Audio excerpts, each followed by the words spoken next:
Hi everyone, in this video I will show you how to connect Supabase to Emergent AI. First, think about what you want to build. For example, you can create a simple project app where users sign up and log in using Supabase Auth. Each user can create and manage their own projects. The project data is saved in a PostgreSQL database. Next, you declare your integrations. You simply say Supabase plus Slack plus React. Emergent takes care of the rest. It prepares database schemas, authentication flows, API connections, real-time features, and front-end data binding for all platforms. After that, you connect your Supabase project. You authenticate by entering your Supabase URL and the publishable key from your project settings for client-side use.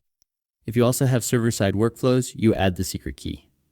Emergent sets up the correct authentication headers automatically and stores all credentials securely with proper environment separation. Then you design your data architecture. Emergent helps you define PostgreSQL tables, columns, relationships, and indexes. Finally, you configure triggers.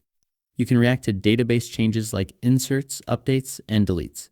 You can also respond to user signups, file uploads, or run scheduled tasks using edge functions. That's how you connect Supabase to Emergent AI.